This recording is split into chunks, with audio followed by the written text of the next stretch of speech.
Bonsoir, dans quelques jours, c'est la fête des pères. Alors ce soir, nous avons choisi de vous présenter des sacrés papas. Stars des affaires, du sport, de la mode, du cinéma, les hommes publics ont une vie trépidante qu'ils n'hésitent pas souvent à brûler par les deux bouts. Mais qu'en est-il de leur vie privée? Nous allons vous faire découvrir des hommes célèbres comme vous ne les avez jamais vus dans le plus beau rôle de leur vie, papa. Vous découvrirez un étonnant Bernard Tapie. On le connaissait homme d'affaires, ministre, président de l'OM, acteur, star des médias. Mais ce soir, c'est un père de 4 enfants qui nous ouvre les portes de son intimité et accueille pour la première fois une équipe de télévision dans son hôtel particulier de la rue des Saints-Pères. Son épouse, Dominique, nous a confié ses films personnels, des images inédites d'un papa gâteau et de sa petite dernière, Sophie, future star de la chanson. Avoir un père célèbre, ce n'est pas toujours facile. Rupture, absence, déchirure, nous verrons que pour les enfants, certains noms sont de véritables fardeaux. Numéro 1 dans le cœur des Français, David Douillet est le chef de clan d'une famille de 6 enfants. Mais comment vit-on à l'ombre d'un père tellement exemplaire? Le prince Al-Walid est l'une des 5 personnes les plus riches du monde. Mais que peut-on encore offrir à ses enfants quand on leur a tout donné? Johnny, le prince régnier, Zidane ou Beckham, la naissance de leurs enfants a été certainement le plus beau jour de leur vie. Comment l'ont-ils vécu et surtout, comment nous l'ont-ils fait partager? Ce Français-là, c'est l'homme araignée. Il risque sa vie sur les tours et les buildings du monde entier. Quand un papa doit rassurer, Alain Robert provoque chez ses 3 enfants de la fierté, mais surtout de l'anxiété. La fierté des pères, il en sera beaucoup question ce soir, de Gainsbourg à Noah, en passant par Richard Boringer. Nous reverrons ces images qui nous ont tant marqués. Un papa poule, une vraie mama italienne. Ce sont les mots employés par Nathalie pour décrire son père, Bernard Tapie. Star des médias, adoré par beaucoup, détesté par certains, Papa Poule, c'est donc une nouvelle facette plutôt inattendue de cette personnalité que nous allons découvrir ce soir.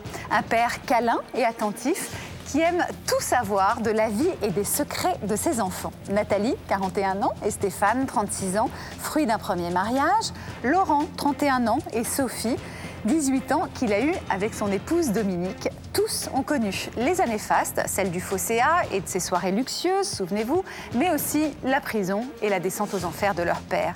Un père businessman qui a toujours rêvé d'être un artiste et qui transmet à sa petite dernière sa passion pour la scène.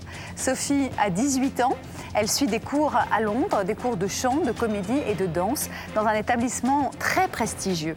Elle est jolie, talentueuse, le caractère bien trempé et elle rêve, dit-elle, d'avoir un jour le charisme de son père. Vous allez le voir, c'est plutôt bien parti.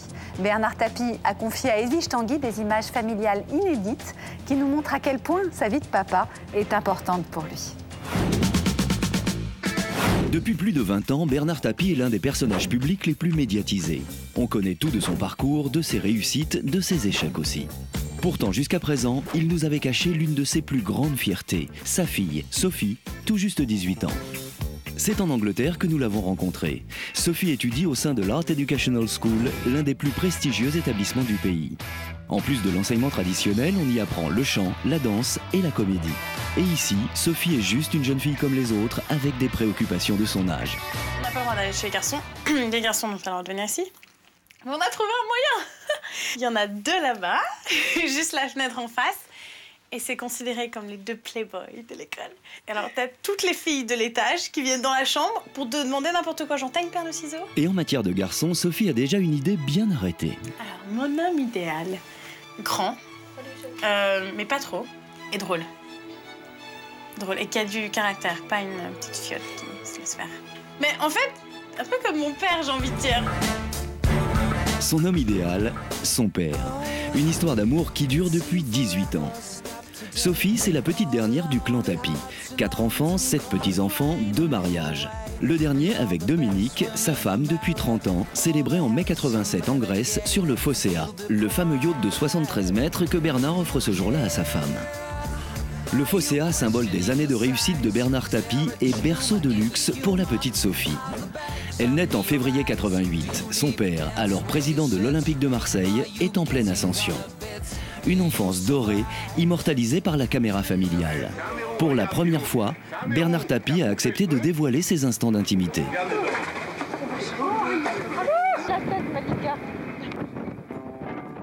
Sophie passe ses premières années sur le yacht.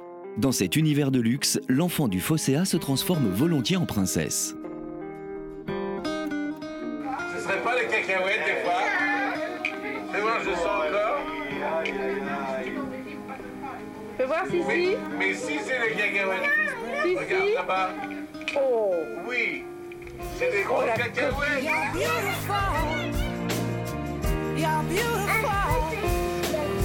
You're beautiful, it's true.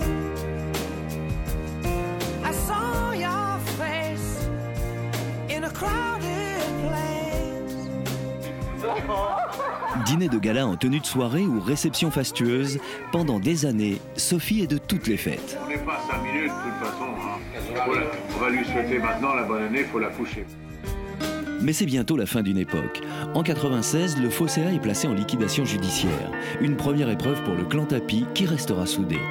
Leur port d'attache, la rue des Saints-Pères à Paris, dans l'un des quartiers les plus chics de la capitale. Ils nous ont exceptionnellement ouvert leurs portes.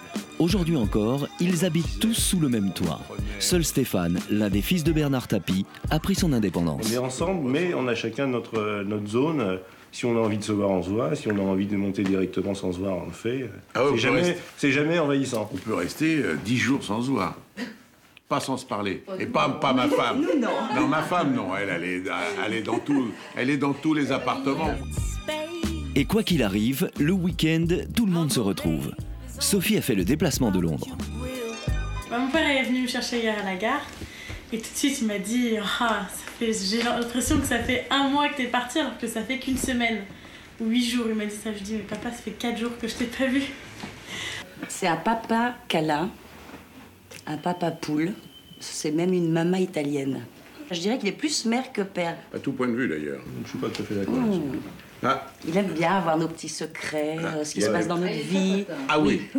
Ça, je veux pas qu'il me cache quelque chose. On n'a jamais dissimulé ce qu'on ressentait à l'égard de nos enfants, ni pour leur dire qu'on était heureux avec eux, ni pour leur dire qu'on les aime. On leur disait, on les prenait, on continue, on leur faisait des câlins, parce que c'est des choses que l'on ressent comme ça.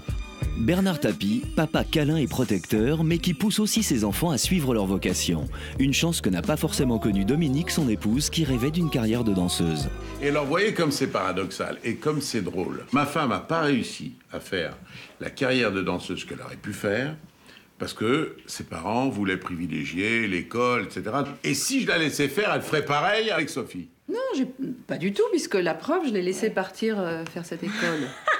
Donc c'est pas vrai. C'est dingue. Arrête, Si. c'est vrai.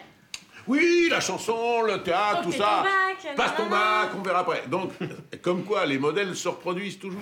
J'aurais voulu être un artiste. Pour la jeune fille, c'est certain, le modèle paternel est en train de se reproduire. Retour en Angleterre dans son école. Alors toute la journée, t'entends chanter, toute la journée. Et c'est ça qui est génial. Chaque jour, elle y pratique 1 heure de chant, de danse ou de comédie. Sophie et Bernard partagent les mêmes passions. Si je chante pas, je suis pas bien. Si je fais pas un truc artistique, je suis pas bien. Tout comme son père donc. Et Bernard Tapie chanteur, c'était le cas il y a tout juste 40 ans. Il avait alors 23 ans. Elle en avait seulement l'air, car à nos rendez-vous, toujours je l'attendais. Des heures entières, j'en devenais fou. Where do I start? Et le parallèle ne s'arrête pas là. Depuis quelques années, sur scène ou à l'écran, Bernard Tapie est comédien. Déjà 2 pièces de théâtre en tant que tête d'affiche. Et Sophie est prête un jour à prendre la relève. Et attention, elle, même dans la langue de Shakespeare. Missy knows it all and Ben Lynch. J'exprime plus ce que j'ai à l'intérieur, c'est en théâtre. Beaucoup plus. Je peux me mettre à pleurer comme ça. Ah mais je fais ça depuis tout le temps. Mais je me rendais même pas compte que c'était du théâtre. Vous savez ce qui se passe aujourd'hui? L'anniversaire de Sophie. Bonjour. Je m'appelle pas Sophie, moi. Ah bon? Tu t'appelles pas Sophie, tu t'appelles comment? Clochette. Clochette. Bon bah Clochette, elle a 104 ans et c'est très très bien. Bon bah on va l'applaudir. Si on me dit un jour t'as le charisme de ton père, c'est génial. Parce que c'est ce qu'il a de plus grand. Une chose est certaine, son père est son plus grand fan. Et dès l'âge de 3 ans, Sophie avait déjà le don de le charmer.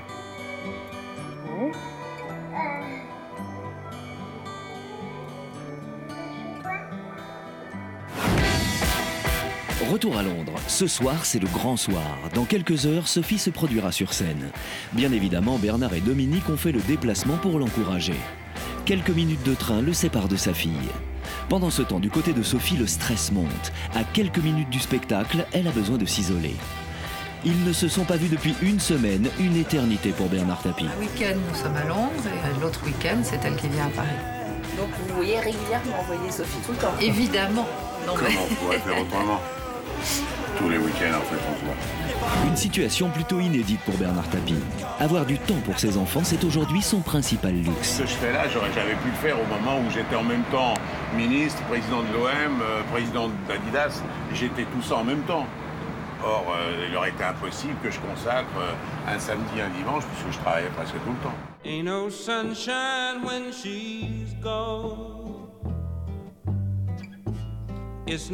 Le jour de ses 4 ans, par exemple, Sophie n'a pu oublier que son papa était présent autrement, à la démesure de l'amour qu'il lui porte. Sophie, tu vas téléphoner pour dire merci papa, lui faire un gros bisou. D'accord? Tu m'écoutes, Sophie? Il n'y a rien de plus présent que les gens que vous aimez, même quand ils ne sont pas à côté de vous. La plupart du temps, cependant, Bernard Tapie s'arrangeait pour être présent lors des grandes occasions comme ce jour de Noël 92. Et ainsi, la complicité entre la fille et son père ne s'est jamais démentie. Papa, tu viens m'aider? Mon petit papa? Mon petit papa?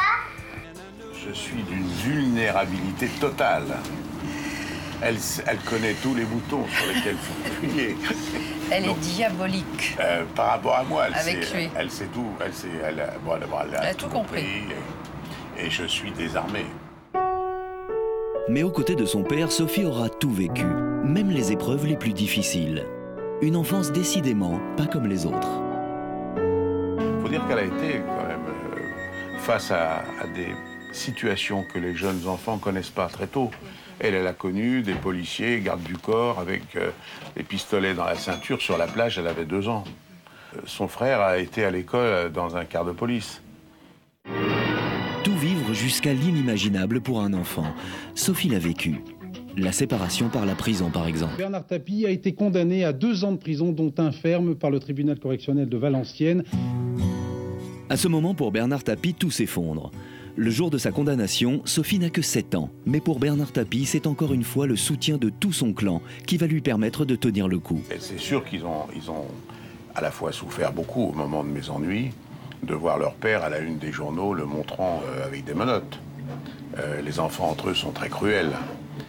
Ma femme, de ce point de vue-là, a joué un rôle essentiel en ne leur cachant jamais rien. On avait avec ma femme un rendez-vous tous les soirs. À 10h30, on éteignait les lumières, on se mettait chacun sur nos lits respectifs, le mien étant moins confortable, et on se faisait un rendez-vous quotidien. Et vous savez, quand vous fermez les yeux, vous êtes là où vous voulez être, hein, et avec qui vous voulez être. La prison, un univers qui va devenir le quotidien de Sophie. Elle est venue me voir en prison, elle était en visite, elle avait donc 9 ans. Et on a dédramatisé tout ça devant elle, mais ça lui a donné forcément une maturité, une densité dans sa vie, dans son expérience de vie, et on le ressent dans sa personnalité maintenant. Très forte. Elle est très très forte, très forte. Quoi de plus beau que ces enfants, finalement? On peut difficilement trouver de meilleures raisons d'existence, quoi.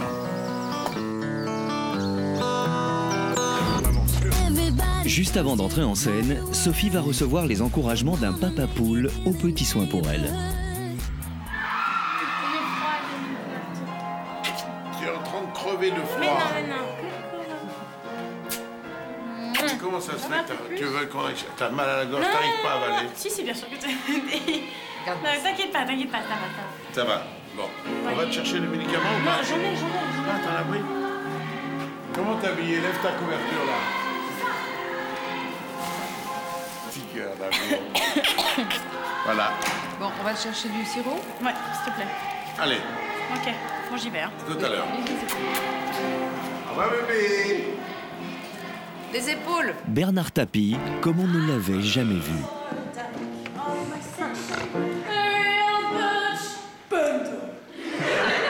Sa faiblesse, il nous l'a cachée pendant 18 ans. C'est Sophie. Elle est bien décidée maintenant à faire parler d'elle et elle semble avoir toutes les dispositions pour imposer sa voix dans l'univers de la chanson.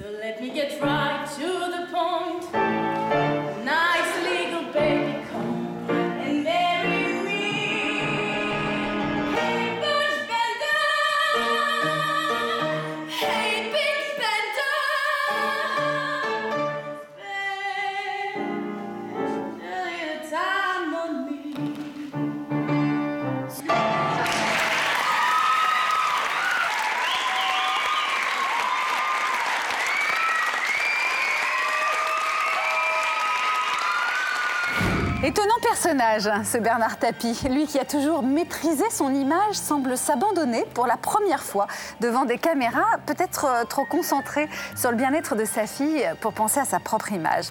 Quant à Sophie, je suis sûre que vous la retrouverez très prochainement, soit au théâtre, soit dans la chanson, peut-être même les deux. Alors on l'a vu, Bernard Tapie est très ému de voir sa fille sur scène et très impressionné aussi par ce qu'elle ose y faire. Et la fierté d'un père, c'est un sentiment fort, souvent très émouvant. Et quand les pères ont une vie publique, nourrie de succès, de gloire, la réussite de leurs enfants peut être parfois une source de fierté bien plus grande encore que la leur. Souvenez-vous de Serge Gainsbourg, au bord des larmes, quand sa fille Charlotte reçoit son César. Eh bien, tous ces moments inoubliables, Frédéric Fruchon les a retrouvés pour nous. Charlotte Gainsbourg. Au départ, la petite Charlotte voulait devenir architecte, un beau métier qui aurait fait la fierté de ses parents, c'est sûr. Mais lorsqu'elle reçoit en 1986 le César du meilleur espoir féminin, Jane et surtout Serge ne peuvent cacher leur émotion.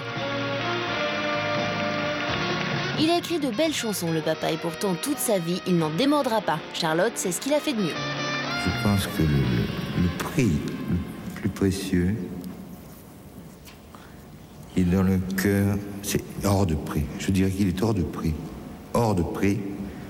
Et dans le cœur de sa maman et de son papa. Et à la télévision, on ne compte plus ces papas fiers de leurs enfants qui nous expliquent pourquoi. Des propos objectifs, pas sûr, mais en tout cas, eux, ils y croient. Ils sont beaux, hein. Il a une voix magnifique, votre Mes enfants. Ils chantent pas? Ils sont beaux. Ils chantent tous les deux. Il est bon élève, Anthony? Il n'est pas très bon élève, mais je veux dire, ça viendra. Je crois qu'il a encore le temps. Mais ce qui compte, ce qui est plus important, c'est qu'il a une bonne moralité, une bonne mentalité et un cœur comme ça. J'ai entendu mon fils jouer en anglais, sans accent, et j'ai trouvé ça formidable. Même un Louis de Funès, plutôt avare en compliments d'habitude, est cette fois élogieux envers son fils Olivier. Je suis très content de ce qu'il fait. Tous les jours, il progresse et ça me fait très plaisir et je tenais à le dire aussi. Il y a souvent de la retenue, mais l'émotion n'est jamais très loin. Je t'aime. Je peux avoir les clés de la voiture ce soir.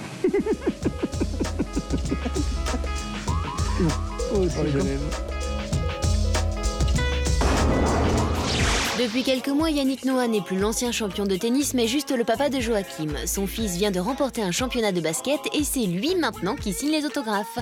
Et le papa n'est même pas jaloux, il est content, et oui. J'ai vécu ce que je souhaite à tous les pères, à savoir voir leur enfant s'épanouir, être heureux. Et ça a été un gros choc de voir mon petit pépère être à ce niveau-là et être aussi bon, aussi beau.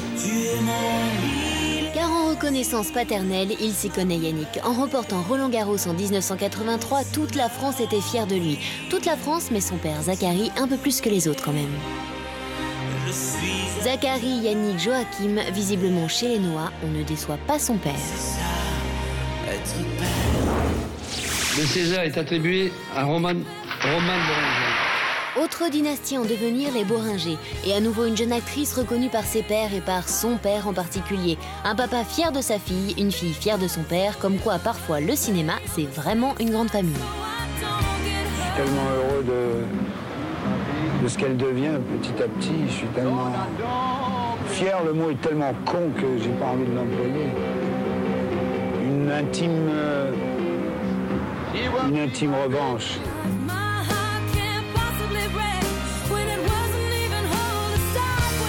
Je voudrais remercier mon père parce qu'il m'a porté sur ses épaules depuis des années et il m'aide tous les jours et c'est un père formidable. Je voudrais lui dire combien je l'aime.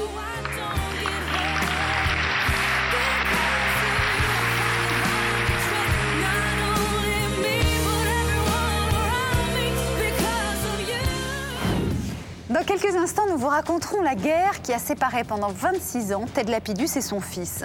C'est Dallas dans le monde feutré de la haute couture. Et puis nous découvrirons la vie rêvée des enfants de la plus grande fortune du monde. Pas facile de créer de l'envie quand on a tout donné à ses enfants. On le voit, les pères qui ont réussi sont généralement plus fiers encore du succès de leurs enfants que de leur propre parcours. C'est le cas de notre prochain papa qui, comme vous allez le découvrir, même lors d'un des moments les plus forts, les plus importants de sa carrière, a d'abord et avant tout pensé à ses enfants. David Douillet, connu pour son moral d'acier et sa volonté de faire dans le sport, l'est aussi pour ses 1,96 m de générosité. Mais alors, quel père est-il, lui, avec ses propres enfants? Peut-il encore leur consacrer du temps, de l'attention et de la patience, malgré toutes les activités qu'il mène de front? Avec sa femme Valérie, il forme depuis 12 ans un couple soudé et une étonnante famille recomposée. David Douillet veille donc sur sa famille en vrai chef de clan. Il assume ses 3 enfants, mais il est aussi comme un père avec les 2 enfants de Valérie. Et il n'a pas hésité à reconnaître un 6e enfant découvert il y a à peine 2 ans. C'est un reportage de Thierry Andréau. Matteo a 8 ans et il court comme il peut sur les traces de son champion de père, David Douillet. 4 fois champion du monde de judo, 2 fois médaillé d'or aux Jeux Olympiques, parrain de l'opération Piège jaune auprès de la première dame de France Bernadette Chirac, homme d'action à qui rien ne résiste, bref, un père qui laisse derrière lui des traces bleu-blanc-rouge, visibles comme les fumigènes de la patrouille de France. Pour beaucoup, un symbole de droiture et de réussite, qui n'a jamais oublié, même le jour de sa 2e médaille d'or olympique à Sydney, que sa raison d'être était ailleurs. Le plus beau moment de votre vie? Non. Non, le plus beau moment de ma vie, c'est mes gosses. Là, vous êtes le plus heureux des hommes? Oui, voilà, c'est le plus heureux de mes hommes. Tiens, ben, je leur dédie ma victoire aux enfants, à mes enfants. Je les embrasse là où ils sont et je les aime très fort. Voilà. Car avant tout, David Douillet, c'est d'abord un père. Voici la maison de la famille Douillet. C'est la fin de la semaine. Valérie, la femme de David, est seule à la maison et s'occupe un peu des affaires de son mari.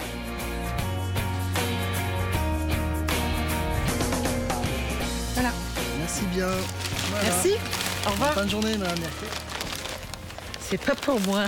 C'est pour David. Bon, c'est pas grave, je vais en profiter aussi, de toute façon. Donc, c'est comme si c'était pour moi à la fois. L'emploi du temps de David est ultra chargé. Alors, où est-il ce soir? Un dernier rendez-vous? Un nouveau projet à boucler? David est parti chercher la 2e partie de la famille. Il est parti chercher Jérémy et Myriam à Rouen. Et là, il devrait pas tarder. Car si Matteo est le premier et seul fils de David et Valérie Douillet, la famille compte en tout 5 enfants. Jérémy, 14 ans, et sa sœur Myriam, 13 ans, sont tous deux issus du premier mariage de notre champion national. Et c'est leur première apparition à la télévision. Ludwig, 17 ans, et Jonas, 14 ans, sont les 2 garçons nés du premier mariage de Valérie. 2 plus 2 plus un petit dernier, toute une famille qui s'est recomposée autour de David et Valérie.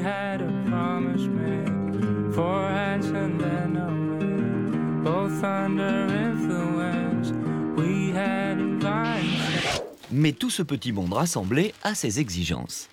Dès que vous avez plus de 2 enfants, bah de toute façon, tout devient un peu plus compliqué. Il faut gérer les allées et venues de chacun, les activités de chacun. Et d'un coup, effectivement, la logistique a son importance, quoi. Allez, hop. Maman, ton émission est finie. Tu peux couper. David Douillet débarque enfin de Normandie après quelques centaines de kilomètres.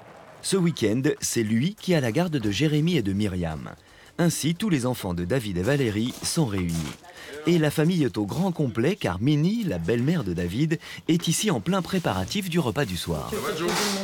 Ça va. Voilà, une petite fin de semaine qui se termine bien.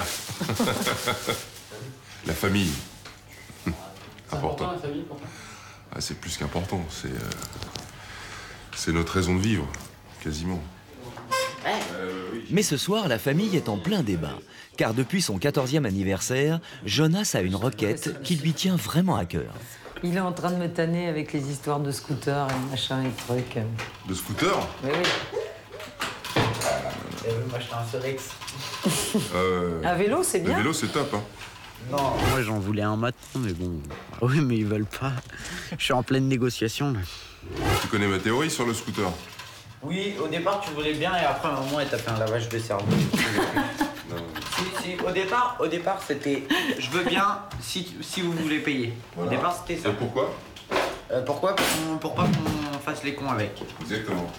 Et après à un moment elle a dit non, il n'y a pas d'entendement, c'est pas possible. Il n'y a pas d'accord possible. C'est le deuxième péage, quoi. Le premier péage, Le seul boulot, c'est pour moi. je peux pas leur dire, vous aurez pas de deux roues, parce que moi je circule en deux roues, donc. Mais aujourd'hui, scooter, non. Il y a encore là, il y a peu de temps, un môme s'est fracassé, sur le pont. Il est mort. Enfin bon, voilà, ça va, quoi. Il y a trop de casse, quoi.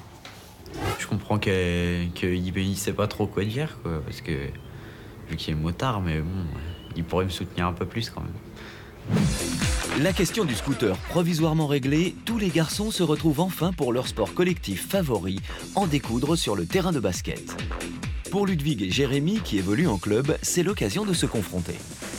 Et c'est pendant cette partie endiablée que David va apprendre une des plus importantes nouvelles de l'année. Je veux être champion de judo comme papa.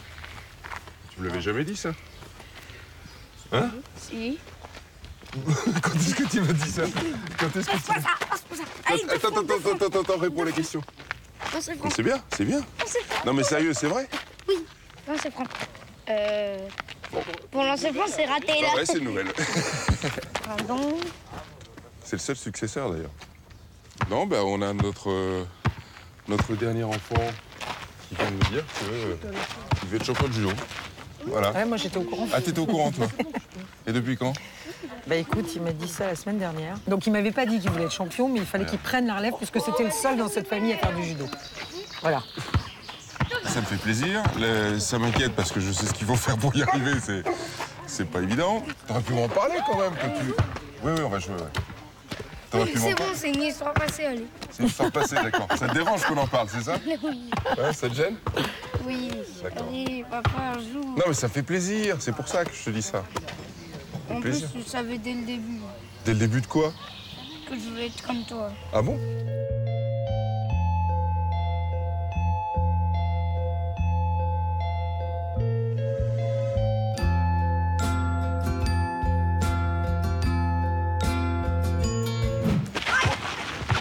Oh là, ça va? Dans mon quiche. Ça va? Faut frotter. Moi je dis 2 lancers francs pour le quiche. Hein. Faut frotter. Voilà. Quand ça se casse la figure ou que ça s'éraffe un peu les mains, ça pleurniche un petit peu, mais pas trop. Quoi. Puis ça repart tout de suite. C'est voilà quoi. C'est comme ça, mais c'est bien.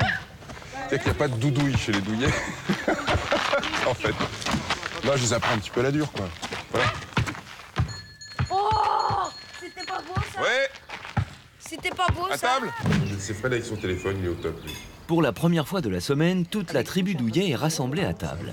L'heure est à la détente, mais les activités de David le rattrapent, même pendant cet instant privilégié.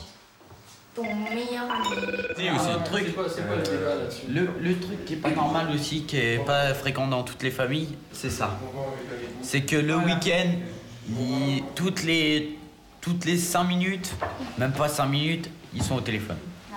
Et le pire, c'est que eux ils ont le droit d'aller de sortir nous, et bon, blabla. Il y a le Et téléphone nous, qui sonne, 1 euro. Ah ouais, ça, pour nous on n'a pas le droit du tout. Oh oui, je montre l'exemple, tout ça, tiens. Ils plaisantent, mais ils le savent bien. David Douillet est un exemple. Un exemple qui peut parfois être écrasant pour certains, comme pour Myriam. À 13 ans, c'est la seule fille de la petite tribu. J'ai pas la volonté de mon père, quoi. Lui, il est plus persévérant dans son travail, et moi un peu moins quand même. J'ai pas confiance en moi, j'ai peur de mal faire, et puis après, tout tombe à l'eau, quoi. Je cherche pas à leur donner un exemple. Ils prennent ce qu'ils veulent. Le fait qu'ils aient pas confiance en eux, c'est normal aussi, parce qu'il y a une période qu'ils sont en train de vivre, qui est l'adolescence, où on se cherche un petit peu, et donc forcément, on n'a pas trop confiance en soi, n'est-ce pas, Mimi?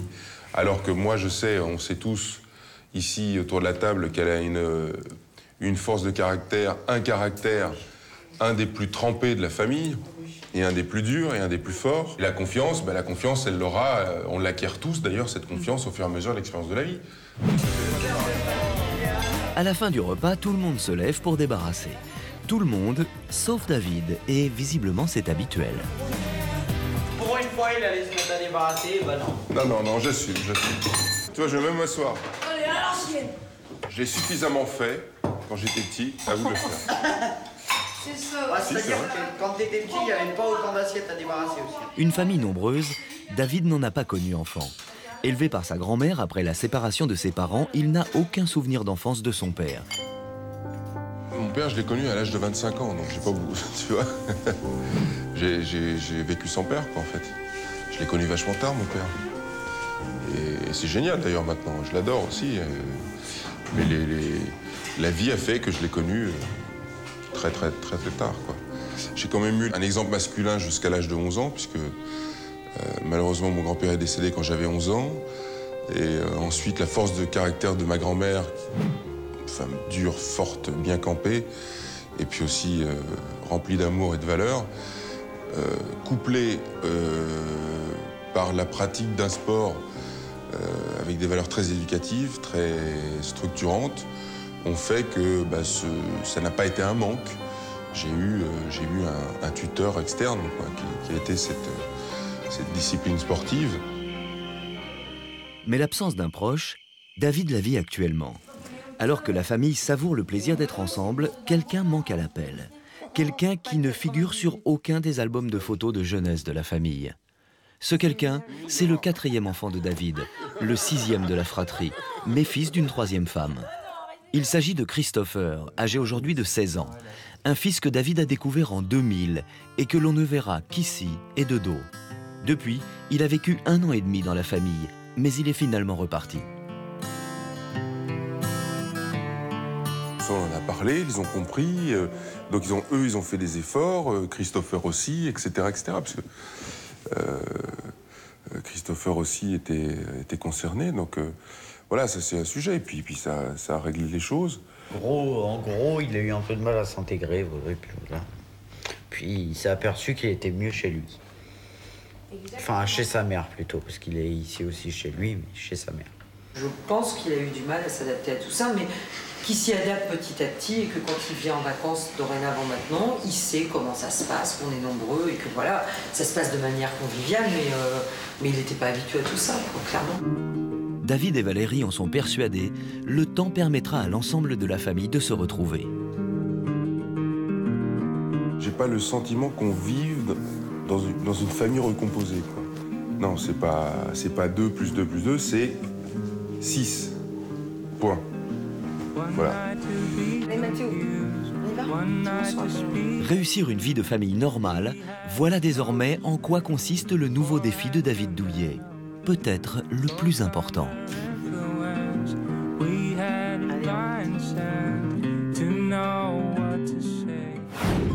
Mathéo, le fils de David Douillet, dit avec fierté qu'il aimerait suivre les traces de son papa. Un père et un fils qui font le même métier, qui ont la même passion, ça peut être une source de complicité et de partage, mais cela peut aussi engendrer des conflits, comme nous allons le découvrir dans ce reportage. L'histoire de Ted Lapidus, c'est l'histoire d'un père pris dans le tourbillon du succès et de la célébrité. Un père happé par la gloire, les défilés de mode, la beauté des mannequins, la frénésie d'une époque, les années 70, faite d'insouciance et de liberté. Un homme qui s'aperçoit aujourd'hui, à 77 ans, qu'il est passé à côté de l'essentiel, à savoir sa vie de papa. Alors au début des années 80, son fils, Olivier Lapidus, décide de suivre les traces de son père dans la mode et de créer sa propre marque. Mais il n'imaginait pas à ce moment-là que cela le priverait de son papa pendant près de 26 ans. 26 ans de guerre devant les tribunaux. Les associés de Ted, le père, sont allés jusqu'à interdire à Olivier, le fils, d'utiliser le nom de Lapidus sous peine de poursuite. Aujourd'hui, presque 30 ans après, Olivier, devenu père à son tour, a décidé de tendre la main à ce papa emblématique, ce personnage mythique qui vit une retraite dorée sous les palmiers de la Côte d'Azur. C'est là que Virginie Ledoux les a rencontrés. La Croisette à Cannes. Aujourd'hui, Olivier vient rendre visite à son père, Ted Lapidus, le célèbre couturier des années 70. Une rencontre encore impensable il y a quelques années. Le père et le fils sortent à peine d'une longue dispute qui les a éloignés l'un de l'autre. Aujourd'hui, c'est la première fois qu'ils apparaissent ensemble à la télévision. Oh, bonjour.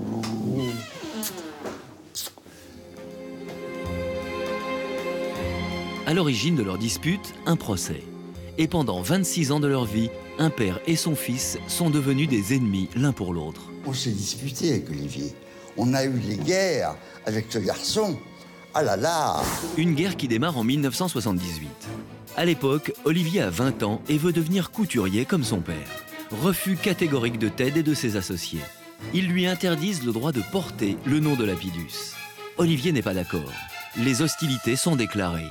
Les avocats se livrent à une guerre sans merci. Depuis moins d'un an, les deux hommes ont vraiment repris contact. Ted a aujourd'hui 77 ans, Olivier 48. 26 ans de vie gâchée entre un fils et son père. C'était très désagréable. Très désagréable. Olivier et moi, nous avons cette qualité, et je vous promets que c'est vrai, nous n'avons aucune rancune. On s'est engueulés comme un père et un fils. Et puis on s'est réconciliés. C'est un petit peu le bateau ivre, c'est-à-dire que effectivement, à partir du moment où un des piliers du temple n'est plus là, on n'a plus cette possibilité de se ravitailler en émotions comme un fils le fait avec son père, et donc on flotte tout seul. Une si longue dispute entre un père et son fils, cela laisse des traces.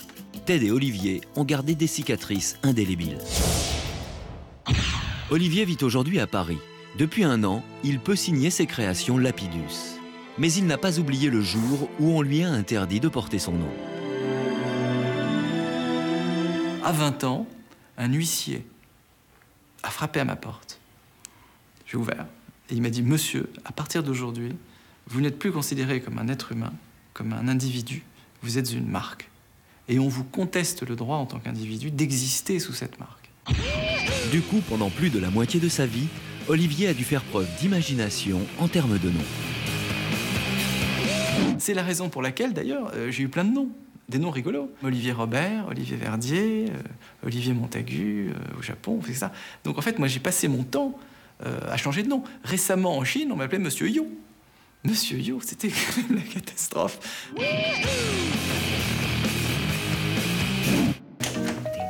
Coucou. Salut, comment tu vas mon petit trésor? Claudia est la tante d'Olivier. Elle s'est souvent occupée de lui quand il était enfant. Durant toutes ces années de disputes familiales, elle et lui sont toujours restés très proches. Ton charmeur de père, malheureusement, oui. il n'a pas toujours été présent à cause de son travail, mais c'était un père très aimant. Avant de se lancer dans le prêt-à-porter, Ted a lui aussi vécu une rupture familiale. Son père, Robert, a été déporté pendant la guerre et il n'est jamais revenu. C'est avec son frère Bernard que Ted s'est lancé dans la couture. Les deux frères décident de viser une clientèle de noctambules. Ils vont jusqu'à couper leurs costumes en boîte de nuit. Très vite, ils deviennent les tailleurs incontournables du tout Paris. Au début des années 70, Ted Lapidus se fait un nom. Il lance la mode unisexe qui peut se porter dans la rue. Moi, je suis un couturier qui prétend que la haute couture, c'est-à-dire ce raffinement, doit être accessible à tout le monde. Charles Aznavour, Jean-Claude Killy ou même John Lennon, les plus grandes stars de l'époque s'habillent aussi chez lui. Ted Lapidus connaît le succès, les paillettes, l'argent. Pourtant, sa réussite n'est pas complète. J'ai réussi ma vie professionnelle et pas ma vie d'homme. Olivier n'a qu'1 an et demi lorsque son père quitte le domicile conjugal. Le fils de Ted a vécu une jeunesse dorée, mais avec un père absent.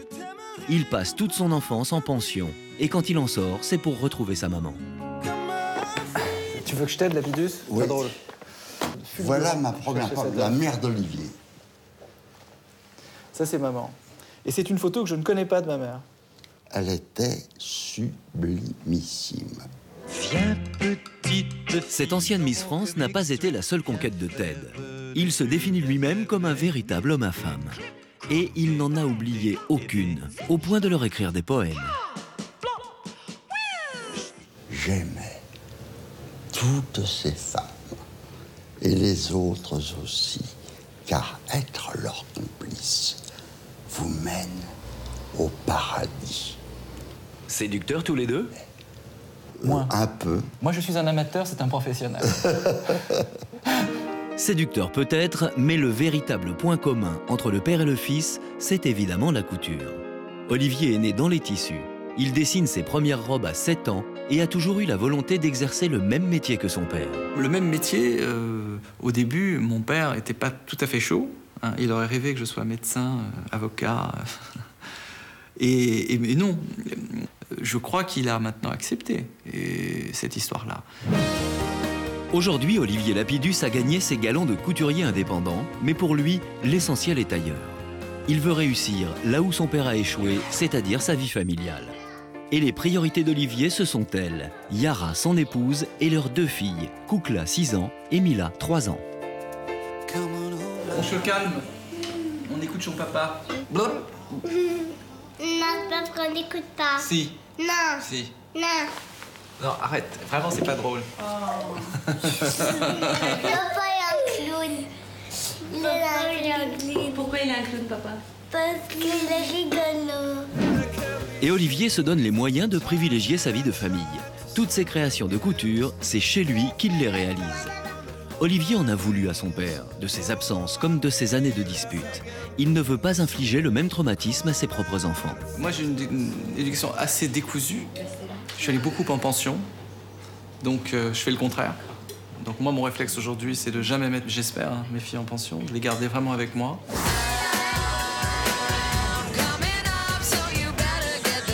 La semaine à la maison, le dimanche en famille, Olivier semble avoir trouvé un équilibre entre sa profession et son rôle de père.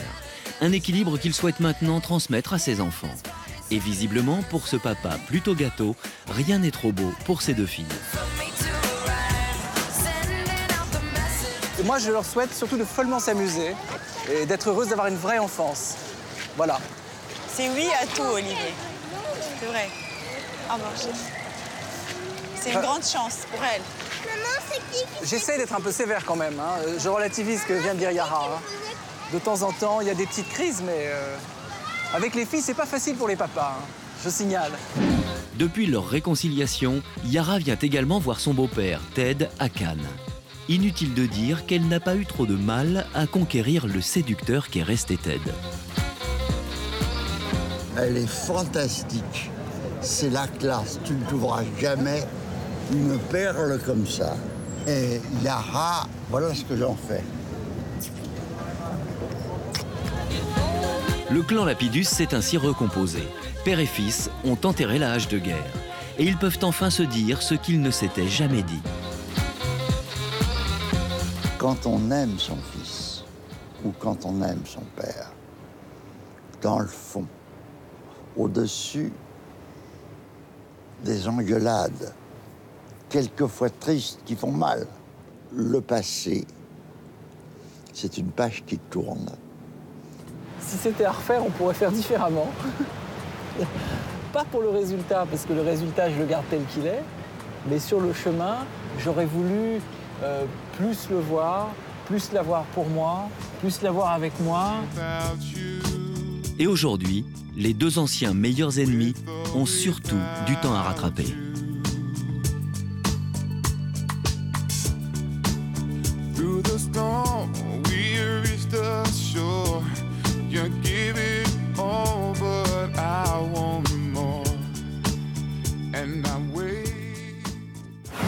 Une belle histoire de réconciliation qui montre que malgré les conflits, les désaccords, les séparations, un père reste toujours le principal repère.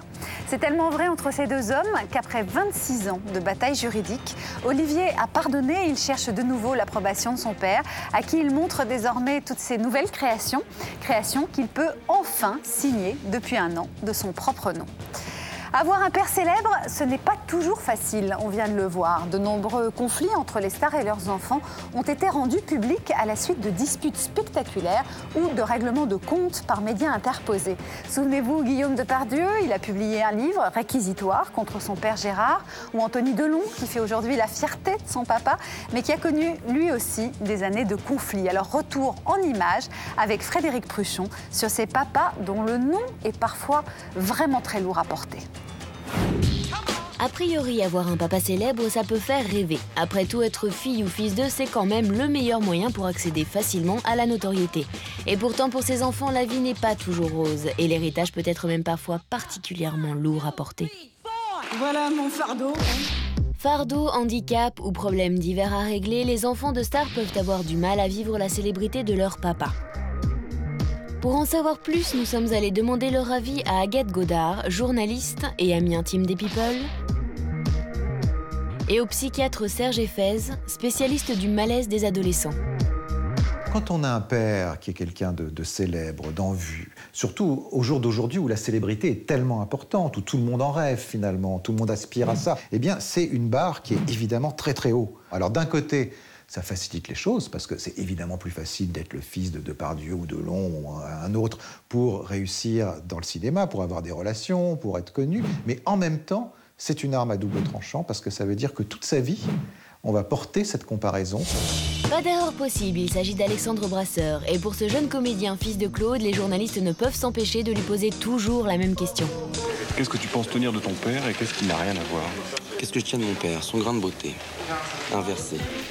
Et c'est pour éviter ce genre de questions pesantes et imposer leur propre univers que certains, pour se faire un prénom, préfèrent changer de nom, ou presque, comme Arthur H avec un H pour Higelin, ou M alias Mathieu Chédid. Au début de sa carrière, Vincent Cassel a longuement hésité avant de changer de nom, mais il s'est finalement ravisé sur les conseils de papa. Les adolescents, ils sont à la recherche de leur identité. Donc quand en plus, ils se disent mon identité, ça va être très difficile de la trouver parce que j'ai un nom écrasant à porter, ils se sentent, mais c'est une charge énorme sur leurs épaules, je crois. Plus le père est charismatique et plus c'est compliqué pour le fils. C'est l'épreuve qu'a enduré Anthony, fils de la star Alain Delon. Leurs rapports sont longtemps restés conflictuels. Alain ira jusqu'à s'expliquer sur cette relation houleuse lors d'une allocution quasi présidentielle. Les rapports entre Alain Delon et son fils sont les rapports de chaque père avec un enfant. À ceci près, avec une toute petite pointe de différence, c'est que je suis un personnage public. Je suis, comme l'a dit Alain Jérôme, une star. C'est souvent difficile d'être le fils d'une star parce qu'on voudrait exister par soi-même, on voudrait s'affirmer, on voudrait se réaliser. Et ça fait que des rapports peuvent être tendus et peuvent être difficiles. Mais pas plus qu'entre tous les pères et tous les fils, ou toutes les mères et toutes les filles du monde, je vous l'affirme. En 1983, Anthony devient la vedette de sa famille, mais à la rubrique Faits divers. Et avec un nom pareil, forcément, toute la France en parle. Anthony Delon, le fils de l'acteur, présenté aujourd'hui au parquet de Versailles. Il avait été interpellé en compagnie de l'un de ses amis à bord d'une BMW volée. Dans la voiture, un pistolet volé lui aussi. Marqué par l'indifférence de son père à son égard, Anthony a donc choisi un moyen comme un autre ou presque de se faire remarquer. Pour le psy, ça pourrait être un cas typique d'autodestruction. Il y a dans le processus d'autodestruction quelque chose, tout à fait inconsciemment, qui cherche à entraîner son parent dans la même autodestruction. C'est-à-dire que c'est « je détruis mon image pour détruire la tienne et pour montrer à tout le monde que tu n'es pas cet individu magnifique et merveilleux que tout le monde croit que tu es ». Depuis sa naissance, on répète sans arrêt à Anthony qu'il est le fils d'Alain Delon. Ça a pris du temps, mais il a fini par accepter l'idée. Et chez les Delon, aujourd'hui, tout va bien.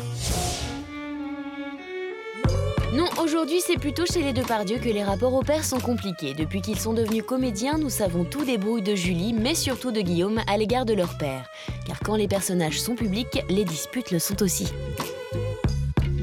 Dans ces situations où les enfants, finalement, se mettent sous les feux de la rampe pour régler leurs comptes avec leurs parents, c'est que c'est des enfants qui ont grandi là-dedans. Donc forcément, quand ils sont dans la rébellion de l'adolescence, quand ils ont des comptes à régler avec leur père, eh bien pour eux, c'est des comptes publics. Bon, Guillaume n'est pas forcément d'accord avec cette idée, mais quand il le dit, c'est toujours sur un plateau télé.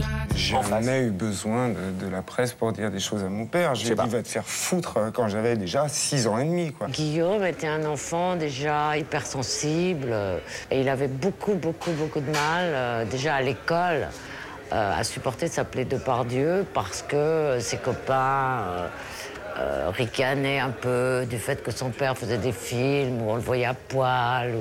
Ça le mettait dans un état très mal, quoi, et il le vivait mal. Un malaise dont le père a toujours eu conscience. Mais bien entendu, mais moi j'ai toujours compris. Le drame, c'est que j'ai compris et j'ai fait... mais simplement, on ne peut pas changer les rayures du zèbre, alors je m'applique, comme je m'applique toujours, mais que autant une femme naît mère, autant un homme devient père. Et un père n'est jamais à l'abri d'une erreur. Et il y a un truc, par exemple, je me souviens, Guillaume, il a toujours eu horreur des montres, il ne porte pas de montre. C'était son anniversaire, Gérard lui avait offert une sublime montre. Et pour lui, c'était non seulement ça lui a pas fait plaisir, mais c'était une chose qui prouvait que Gérard n'était pas à l'écoute de ses désirs, de ce qu'il aimait, qu'il ne savait pas qui il était puisqu'il ne portait pas de montre. Alors... Gérard semble donc être un père maladroit et sa fille Julie s'en est aperçue. Le César est attribué à Julie Depardieu pour la petite Nuit des Césars 2004, élue meilleur espoir et meilleur second rôle, c'est la soirée de Julie Depardieu. Voulant la féliciter, son père surgit sur scène accompagné du fils de Maurice Pialat. Voilà mon fardeau. Et très vite dans la salle, il y a comme un malaise. Voilà, bonsoir mademoiselle, bonsoir mesdames, bonsoir messieurs. Je suis tellement heureux. Je veux pas faire Gainsbourg. Non. Je peux pleurer. Bonsoir. Elle n'a pas vraiment vécu profondément mal. C'était un incident qu'elle a trouvé, elle l'a trouvé lourd. Ça fait longtemps que je suis pas venu là. À mon avis, ça aurait été Guillaume, ça aurait été beaucoup plus dramatique. Ça aurait été beaucoup plus violent. À l'image de Guillaume Depardieu, la violence s'exprime aussi par la littérature, une sorte de thérapie qui n'est pourtant pas recommandée par notre spécialiste. Ça produit un mouvement dans le public où effectivement ils gagnent une célébrité, eux aussi. Ils sont sous les feux de la rampe pendant un moment, mais en général c'est très court, hein, le temps, ça dure 6 mois, ça dure 1 an, et puis après ils retombent dans l'oubli. Ça veut dire que ça n'a fait qu'amplifier le fait qu'ils n'existaient que comme fils d'eux ou filles d'eux, ce qui est justement leur problématique. Et pourtant, cette mode de livre-témoignage s'est largement répandue ces derniers temps. Pas forcément une thérapie donc, mais au moins un business qui rapporte. On le surnomme Spider-Man, l'homme araignée. Et pour un papa, avoir le nom d'un super-héros, c'est plutôt la classe. Mais le personnage que vous allez découvrir maintenant n'est pas forcément le papa dont on rêve. Depuis 12 ans, Alain Robert grimpe à main nue, sans assurance et sans droit à l'erreur, les gratte-ciel du monde entier. Vous avez sans doute déjà vu à la télévision ou dans les journaux ces images spectaculaires de la tour Montparnasse à la tour Eiffel, en passant par les tours de Caracas, de Tokyo ou de Mexico. Alain Robert enchaîne les exploits devant des milliers de spectateurs et devant les caméras du monde entier. C'est aussi comme ça qu'il gagne sa vie, puisque certaines villes ou certaines grandes sociétés font appel à lui pour créer l'événement et pour attirer l'attention. À 12 ans, en fait, il avait oublié une fois ses clés chez lui et il a décidé, contre toute raison, de rentrer à la maison en grimpant les 8 étages de son immeuble. C'est ainsi qu'est née cette étrange passion. Aujourd'hui, Alain Robert a 43 ans et ses 3 enfants ont bien du mal à supporter de le voir risquer sa vie régulièrement. À Pézenas, dans le sud de la France où il réside, nous avons rencontré cette famille qui nous parle de son quotidien avec ce papa trompe-la-mort. Alain Robert, 42 ans. Signe particulier, champion du monde incontesté de l'ascension extrême. À son palmarès, les 75 tours les plus hautes du monde sur les 5 continents, escaladées à main nue sans corde de sécurité pour un maximum de sensations fortes. C'est ma vie, c'est mon mode de fonctionnement, c'est grimper, voyager, prendre des risques. Waouh! C'est cassant. Des plus célèbres monuments parisiens comme la Tour Eiffel ou l'obélisque de la place de la Concorde au plus haut building de New York, Alain Robert grimpe sur tout, mais surtout sans aucune autorisation. Après le triomphe de la victoire au sommet, c'est invariablement encadré par la police et les menottes aux poignets qu'Alain Robert reprend contact avec le sol et la réalité 400 mètres plus bas. It's crazy, crazy. I'm a French free climber. You've heard of the Spider-Man cartoon character. Well, you're about to meet his human equivalent. Du pain béni pour les télés du monde entier. 75 tours et monuments escaladés, presque autant d'arrestations et des milliers de dollars d'amende à la clé, c'est pourtant en homme toujours libre qu'Alain Robert rentre chez lui à Pézenas, dans le sud de la France. Moi, mon truc, c'est l'aventure, c'est de rencontrer les gens. Par contre, être ici, c'est aussi important parce que c'est quand même là où ma femme est en permanence. Il y a mes gamins aussi, c'est là où on se retrouve. Donc, en fait, c'est un équilibre entre le voyage et être avec ma famille. Dans cette maison vivent les personnes les plus concernées au monde par les exploits impossibles d'Alain Robert. Nicole, sa femme et leurs 3 enfants. Ce week-end, le grimpeur retrouve 2 de ses fils, Julien, 18 ans, et Lucas, 11 ans. J'accepte Alain comme il est, avec sa passion, c'est tout. C'est une passion, c'est aussi ma façon de gagner ma vie. Oui, à travers ta passion. À travers ma passion, on est d'accord. Car parfois, Alain Robert fait payer ses escalades. Comme ici, en février 2003, aux Émirats Arabes Unis. Le Spider-Man français devait présenter une conférence sur le dépassement de soi. La National Bank d'Abu Dhabi lui a demandé de gravir les façades de son propre immeuble. Annoncé à grand renfort médiatique, l'exploit va attirer 120 000 spectateurs. Du jamais vu. Mais pour sa famille, les exploits de papa, ce sont d'abord des images à la télévision. Des images qui impressionnent toujours. Et pourtant... Regarde ces images au Verdon, c'est canon. 300 mètres de gaz. Toi, par exemple, Julien, tiens, qu'est-ce que t'en penses? Qu'est-ce que j'en pense? Rien à en penser. Parce que c'est comme ça, depuis que je suis né, tu grimpes. Toi, pour toi, ça fait partie de... C'est la routine, c'est normal. Et toi, ça te fait peur des fois, un petit peu? J'ai jamais regardé grimper un building entier. Sinon, ouais. Quand je regarde, c'est des cassettes. Ouais, donc c'est... En fait, quand tu regardes les cassettes, au moins, tu sais que je suis toujours en vie. Bah ouais. Mais derrière cette apparente lassitude, il reste le souvenir terrible des images passées. Le temps passe et efface les choses banales comme les choses extraordinaires, comme le chagrin, comme la peur. Et la crainte de celle à venir. Finalement, le plus dur, c'est pour ma femme et pour mes enfants, parce que c'est eux qui sont dans l'attente. Alors que moi, finalement, j'ai le meilleur rôle, je grimpe. Si en particulier, il y a des moments où c'est très compliqué, pendant une fraction de seconde, je me remémore que je suis là, qu'il ne faut pas déconner et que tomber ne fait pas du tout partie des options. Qu'il y a une femme, il y a 3 enfants et en l'occurrence, il faut que je m'accroche. Que je m'accroche à la paroi parce que je m'accroche à la vie, parce que je veux vivre. Alors forcément, Alain et Nicole tentent de préserver leurs enfants au maximum. Ma mère ne nous prévient pas, alors... Et après, il appelle mon père dès qu'il a fini. Et là, on sait qu'il n'est pas tombé, voilà. Car après 30 ans de folie verticale, on pourrait croire qu'Alain est indestructible. Mais ce n'est qu'un homme. 82, je me suis cassé la figure tête la première. Je suis tombé de 15 mètres et j'ai atterri sur les poignets. Fracture ouverte et complète, j'ai perdu beaucoup de sang. La tête a tapé, j'étais dans le coma. En tout, Alain Robert a chuté 7 fois dans sa carrière. Déclaré physiquement invalide à 60%, ses accidents à répétition ont aggravé son rapport au vide de la plus étrange des manières. J'ai eu un incident fâcheux, je suis tombé sur la tête avec une fracture du crâne et là depuis à peu près maintenant une quinzaine d'années j'ai des problèmes d'oreille interne gauche et par contre maintenant je souffre du vertige.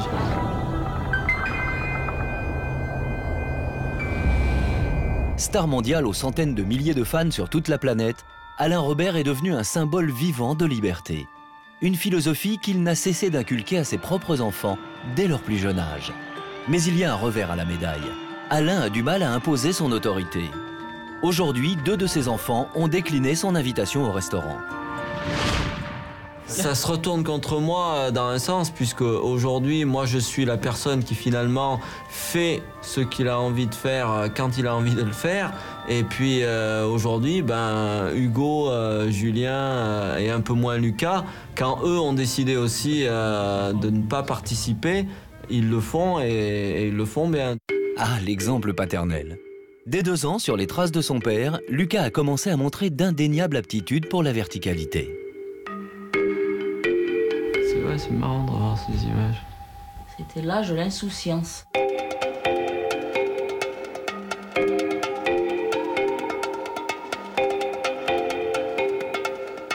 Quand t'avais 2 ans et que tu t'accrochais, que tu grimpais au tuyau de la cuisine, c'est pas moi qui t'ai conseillé. Non, il s'amusait en fait, c'était un jeu. Mais en grandissant à l'ombre des exploits insensés de son père, 9 ans plus tard, Lucas a pris une telle conscience du danger que pour lui, l'escalade est devenue un jeu où il est question de vie ou de mort. Quand t'es petit, fais ce que ton père fait. Alain en est conscient. Il n'est pas forcément un exemple à suivre. J'y arrive pas. J'ai pas du tout envie que mes gamins suivent mes traces. Spontanément, je préfère qu'ils fassent pas d'escalade. J'y arrive pas. Toi, t'as pas envie de grimper en définitive. J'ai envie de faire un autre métier. T'as envie de faire un autre métier. Et t'aimerais faire quoi plus tard alors? Boulanger. Boulanger, donc tu vois, c'est pas du tout le même... au lieu de tenir des prises, tu tiens de la farine, ça ressemble un petit peu. Hein? Mais pourtant, son papa reste son papa. Où qu'il soit, quoi qu'il fasse demain, sur les plus hauts gratte-ciels du monde. Quand j'entends dire que mon papa il est fou, c'est pas vrai. C'est sûr que c'est pas forcément un cadeau d'avoir un papa qui grimpe des gratte-ciels sans corde, qui va en prison, c'est pas facile.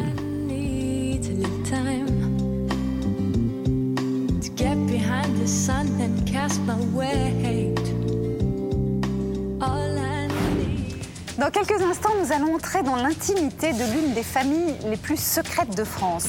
Et puis nous découvrirons un incroyable papa, Dida, champion de boxe, élevé dans les cités et la galère, qui transmet des valeurs d'exigence et d'effort à ses 2 enfants. Alors voici maintenant l'un des papas les plus riches du monde. Selon le classement du magazine américain Forbes, le prince Al-Walid est en effet la 5e fortune mondiale. Pétrole, industrie, chaîne de télévision, il est à la tête d'un empire qui s'étend dans le monde entier. Mais ce qu'il nous dit, c'est que sa plus grande richesse à lui, ce sont ses 2 enfants. Khaled, 28 ans, et Rem, 24 ans, les 2 grands amours de sa vie, dont les initiales sont d'ailleurs gravées sur son Boeing 747 et sur son yacht stationné à Cannes. Après des études dans les plus prestigieuses universités du monde, les 2 enfants travaillent maintenant avec leur père dans sa société en Arabie Saoudite et ils résident dans le palace familial qui ne comporte pas moins de 317 pièces, c'est tout. Toujours pressé et légèrement excentrique, le prince déjeune tous les jours à 20h, dîne à 5h du matin et emploie pour son seul service à domicile plus de 200 personnes. Alors dans ces conditions, comment garder les pieds sur terre pour l'éducation de ses enfants? Explication avec David Calvé. Son visage et son nom ne sont pas forcément très connus et pourtant le prince Al-Walid est l'un des 5 hommes les plus riches de la planète. Et ce prince saoudien possède tous les signes extérieurs de richesse d'un milliardaire hors du commun. L'un des plus beaux yachts du monde, plus de 200 voitures et plusieurs avions privés, dont ce Boeing 747 aménagé spécialement pour lui. Au total, une fortune estimée à plus de 20 milliards d'euros. On parle de 20 milliards d'euros, mais ça représente la totalité de ce que j'ai. Mes revenus annuels, c'est 500 ou 600 millions de dollars, et ça se dépense, c'est sûr. Je dépense beaucoup d'argent, c'est sûr, mais l'important, c'est que je sois heureux, que les gens autour de moi le soient et que ma famille soit heureuse. Et sa famille, ce sont avant tout ses 2 enfants, Khalid, âgé de 28 ans, et Rim, 24 ans. En janvier 2004, le prince traverse la planète pour assister aux États-Unis à la remise de diplôme de sa fille. Rim, diplômé d'une prestigieuse école américaine, tout comme lui, 25 ans auparavant. Il n'y a pas de mots pour le dire. J'ai ma famille autour de moi et c'est fantastique. Je suis très fier de Rim, c'est quelqu'un de bien. Et maintenant qu'elle est diplômée, elle pourra venir travailler avec moi et avec son frère. Aujourd'hui, ses 2 enfants travaillent à ses côtés. Et c'est ici qu'ils résident. Nous sommes à Riyad, en Arabie Saoudite. Une demeure conçue comme un palais des 1001 nuits. 317 pièces, une quinzaine de salles à manger, mais aussi un salon de coiffure et une salle de sport. Une résidence de grand luxe que le prince estime avoir méritée. Je n'éprouve aucune culpabilité. L'argent que j'ai, je l'ai gagné durement. Personne ne m'en a fait cadeau, donc je n'ai pas à me sentir coupable. Car sa fortune, Al-Walid n'en a pas hérité. À 20 ans, il se lance dans les affaires. Sa stratégie, acheter et vendre des entreprises. Aujourd'hui, à la tête d'une holding qu'il a lui-même fondée, il possède des parts dans de nombreuses multinationales et dans tous les secteurs. La banque, l'immobilier, les nouvelles technologies, mais aussi l'hôtellerie de luxe comme l'hôtel Georges V à Paris, ou encore un célèbre parc d'attractions dont il possède 10% des parts. Et le prince est aussi un milliardaire reconnu et courtisé par les plus grands. Ces 10 dernières années, il a rencontré plus de 120 monarques et chefs d'État. Musulman pratiquant et favorable à un islam ouvert, Al-Walid est chez lui partout, en Orient comme en Occident. J'ai de bonnes relations en Occident comme en Orient, et pas seulement dans mon pays, ma région. Je compte m'en servir pour établir des passerelles entre les 2 mondes dans la mesure du possible. Et pour veiller à ses affaires aux 4 coins de la planète, le prince est sans arrêt en déplacement. Un rythme soutenu que doit suivre son entourage, y compris ses enfants. Et même en vacances, leur père est constamment au travail. Pour eux, les affaires font partie intégrante de la vie familiale. Il y a forcément une différence entre la relation père-fils et la relation employeur-employé. Au bureau, c'est lui le patron, bien sûr. Je n'oublie pas pour autant qu'il s'agit de mon père, mais je préfère que les choses soient claires, ça me convient très bien. Travailler avec ses enfants, un moyen pour le prince de toujours rester proche d'eux. Dans sa jeunesse, Al-Walid a vécu un traumatisme. Il n'a que 5 ans lorsque ses parents se séparent. À l'époque, il est déchiré entre son père qui vit en Arabie Saoudite et sa mère qui vit au Liban. J'ai toujours voulu qu'ils restent ensemble, bien sûr, comme n'importe quel enfant qui veut rester aux côtés de son père et de sa mère. Mais ça ne s'est pas passé comme ça et j'ai dû partager mon temps entre mes deux parents. Al-Walid vit la plupart du temps avec sa mère à Beyrouth. Il a pris parti pour sa mère. La plupart du temps, il a pu être mal vu pour ça. Du coup, il n'a pas forcément joui des mêmes privilèges que les autres jeunes princes saoudiens. Et les rapports avec son père n'ont pas toujours été simples. Enfant, Al-Walid sèche souvent l'école et fugue même plusieurs fois du domicile paternel. Pour me chercher, un jour, mon père avait envoyé 6 ou 7 personnes dans Riyad. En fait, je me suis dit, je veux aller dans un endroit où personne ne pensera aller me chercher. Je suis allé dans ma chambre à coucher dans la maison de mon père. J'y suis resté un moment et je pense qu'ils m'ont cherché partout, sauf ici. C'est vrai qu'à l'enfance ou à l'adolescence, il pouvait être parfois assez diabolique. Finalement, les relations entre Al-Walid et son père ont mûri avec le temps, notamment quand il est devenu père à son tour. Mais l'importance de sa famille pour le prince a pris une nouvelle dimension en 1993, lorsque son fils a été victime d'un terrible accident de jet-ski. J'étais sur mon jet ski et j'ai fait un mouvement que j'avais déjà fait 1000 fois auparavant, mais je ne sais pas pourquoi, j'ai pas réussi cette fois. Je me suis fracturé le crâne et le côté droit de mon corps est resté entièrement paralysé. Commotion cérébrale, fracture du crâne, paralysie, le choc est d'une rare violence. Les médecins pensent alors que le jeune Khalid ne marchera plus jamais. La première fois que je me suis levé, j'avais une canne et j'ai vu mon père s'en aller. Je ne comprenais pas pourquoi il s'en allait, il est allé dans le couloir. Il avait la tête baissée et il pleurait. C'est la première fois que j'ai vu mon père pleurer. Aujourd'hui, Khalid et Rim vouent une admiration sans borne à leur père. Un père hors norme, capable sur un coup de tête de s'acheter un avion, comme d'apprendre à skier à l'âge de 40 ans, juste pour leur faire plaisir. Un père surtout qui, malgré ses milliards, leur assure qu'ils sont tous les deux sa plus grande richesse. Il accorde toujours du temps à sa famille. C'est incroyable comme il arrive à tout gérer. Il y a un proverbe arabe qui dit « Rien ne vous gratte le dos comme vos doigts ».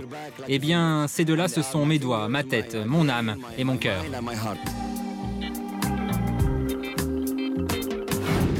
Pas facile de préserver le désir chez ces enfants quand on peut absolument tout leur offrir. En tout cas, tous ceux qui ont rencontré la fille et le fils du prince Al-Walid peuvent en témoigner. Ils ont décidé, malgré la fortune de leur père, de mener leur propre carrière et de construire leur vie. Le plus beau cadeau, sans doute, que ce père hors norme aura pu faire à ses enfants, c'est de leur donner justement cette volonté-là. Alors, Dida, le papa que vous allez découvrir maintenant, il a un parcours très exceptionnel. Abandonné par ses parents, il a grandi dans une cité en banlieue parisienne. Galère, prison, et puis Dida découvre à 18 ans la boxe et il part dans des camps d'entraînement en Thaïlande.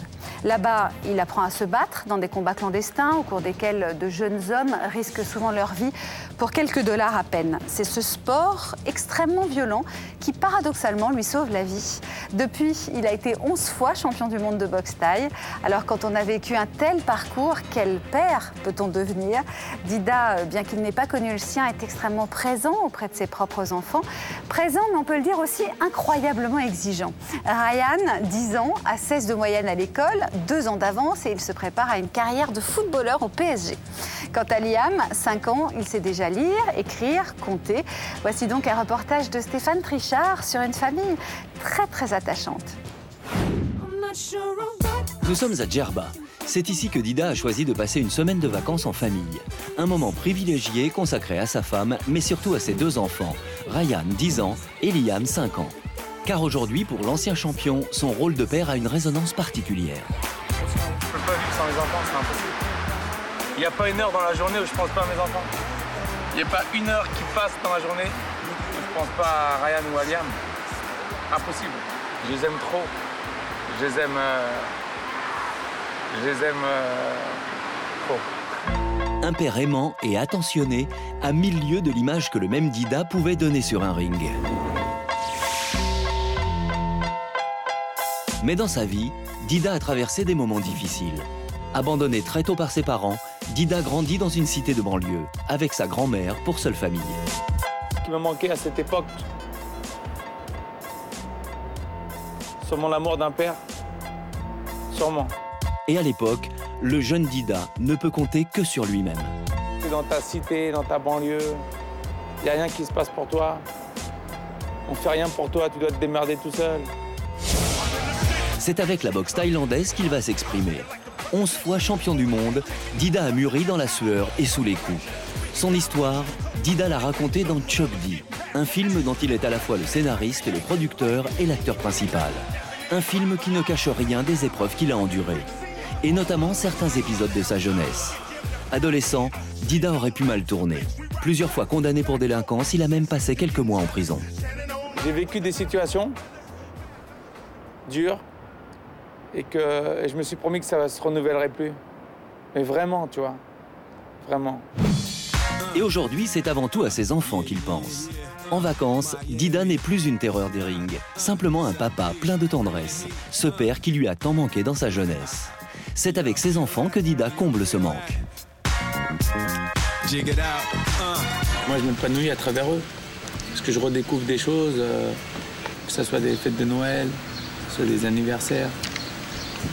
C'est des fêtes que je découvre à travers mes enfants. Il y a Liam qui veut vous chanter une chanson. Oui. Alors? Bamba, se necesita la potaligliacia. Bamba, se necesita la potaligliacia. Bien l'espagnol, hein? Mieux que quiconque, Dida sait savourer ses moments privilégiés.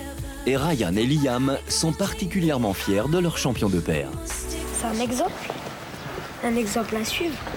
Mais il a eu un beau parcours, il a fait un beau parcours, encore maintenant, donc voilà. Dida a raccroché les gants depuis plusieurs années. Il est désormais chef d'entreprise. En 2000, il crée sa propre marque de sportswear. Vendue aux États-Unis et en Asie, elle s'étend aujourd'hui en Europe. Une réussite qu'il doit à Akima, sa femme depuis 20 ans, qui travaille à ses côtés. C'est avec elle qu'il a trouvé un équilibre. Et dans leur société comme à la maison, Dida et Akima ont su se répartir les tâches. C'est vrai que c'est plus moi qui suis derrière les enfants, au quotidien, on va dire. Ouais, le mauvais rôle, c'est plus moi quand même. Et puis lui, il est quand même plus cool avec ses enfants. Moi, parfois, j'interdis des choses. Lui, il va me dire, vas-y, laisse, c'est pas grave. Elle est très très forte, Akima. Et puis elle a cette malchance de me connaître depuis que j'ai 14-15 ans, donc elle me connaît un petit peu bien.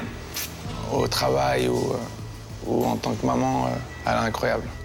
Tous les mercredis, Dida abandonne son entreprise et consacre son après-midi à ses enfants. Son rôle principal, c'est papa. Un papa particulièrement fier de ses fils. Ça a été l'école? Ryan, l'aîné, a 2 ans d'avance à l'école. Et comme son père, il veut être le meilleur dans tout ce qu'il fait. Alors? Ça a donné quoi? Parce que Ryan, il a 10 ans, il est quand même en 5e, donc il est quand même assez mature sur plein de choses. Et il a une moyenne de 16 générale. Donc en 5e, c'est pas mal. Hein. Et c'est vrai que le mercredi, je fais en sorte d'être présent et de l'emmener au foot, ouais. Parce que j'aurais voulu que mon père, des fois, soit avec moi, qu'il m'emmène au foot et qu'il s'occupe de moi, mais voilà. Il aurait aimé que son papa se soutienne Tu te rends compte de la chance que t'as, en fait, c'est ça?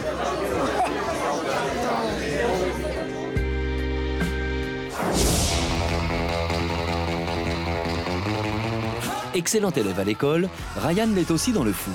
À 10 ans, il a déjà intégré l'un des clubs les plus prestigieux, le PSG, et il est capitaine de son équipe. Une fibre de sportif qu'il tient sans aucun doute de son père. J'ai envie d'être comme lui. Ce qu'il a fait, j'ai envie de le faire. Mais dans le foot.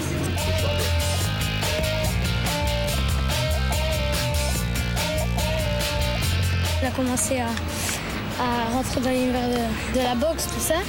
Ça a marché, il s'est entraîné. Et ça a payé.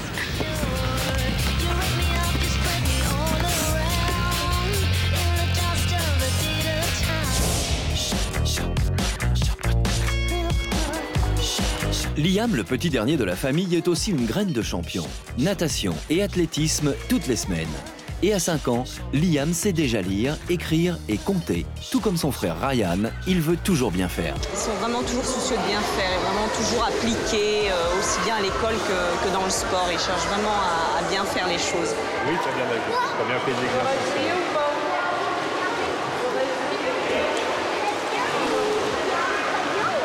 Très bien. Qu'est-ce qu'il a dit? Il a dit bien ou très bien, alors il a dit très bien. Est-ce que tu es content? C'est vrai ça? Est-ce que je vais avoir un bisou alors? Quand Liam et Ryan sont nés, quand la dame elle les appelait pour les emmener, tu sais, pour faire les tests comme ça, et je regardais mes 2 garçons comme ça, j'ai les larmes qui sortaient de mes... Comme si, tu sais, c'est à toi. C'est une sensation... C'est une belle, forte sensation. Je peux pas imaginer ma vie aujourd'hui, mais même pas une seconde, sans Ryan et Liam. Je peux pas l'imaginer.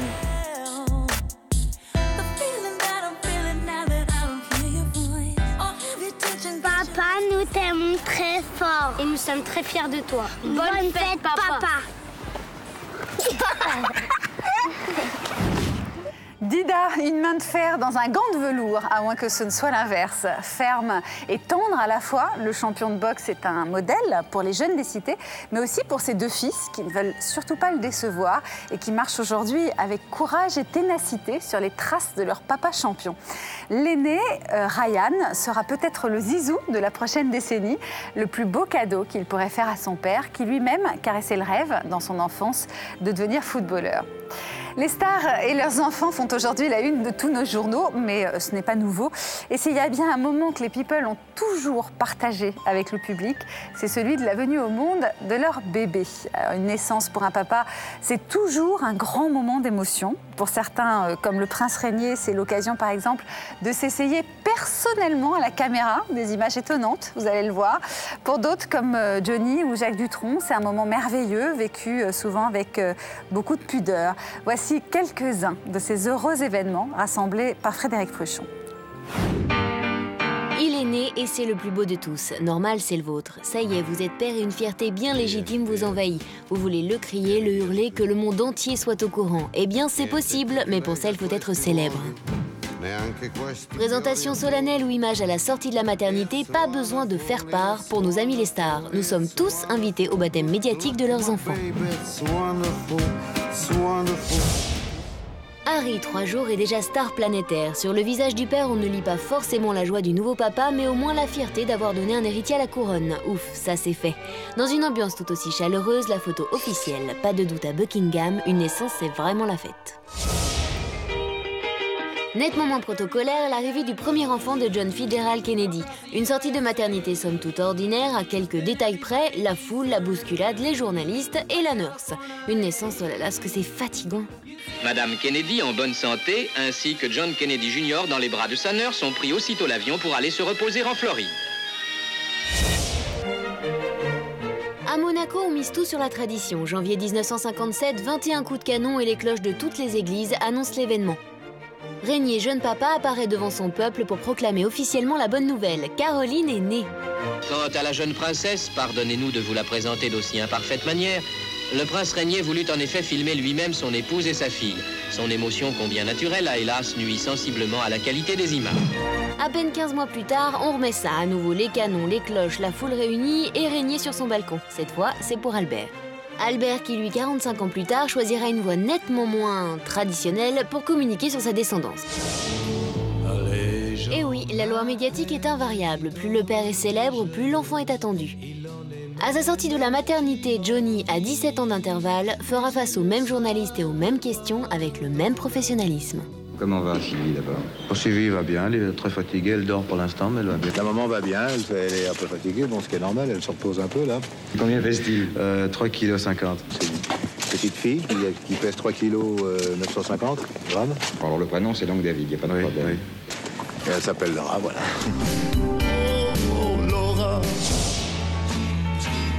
Parfois, avec un peu de chance, la caméra va plus loin, jusque dans la chambre de la maternité par exemple. L'occasion pour nous de découvrir un Jacques Dutronc, cigare aux lèvres, nous parler de sa nouvelle vie en tant que père. Détaché, presque nonchalant, et oui, la joie d'être papa peut aussi être contenue. Ça change quand même beaucoup de choses. Je serais obligé d'aller fumer le cigare ailleurs, au fond à gauche, là dans la coin que vous connaissez tous. Et plus dans la même pièce, enfin... Et vous allez changer quelque chose alors à votre façon de vivre? Ah bah non, c'est-à-dire que c'est lui qui entrera dans la nôtre surtout. On va pas tout transformer pour lui, au contraire, c'est à lui à s'habituer à notre vie, je pense. Toujours dans l'intimité, Ringo nous reçoit avec Sheila pour nous présenter leur petit Ludovic. Et nous partageons avec eux l'émotion du père qui tente de comprendre le vertigineux mystère de la vie. Et pourquoi il dort tout le temps, maman? Bah, il dort, écoute. C'est énervant ça qui ferme les yeux tout le temps.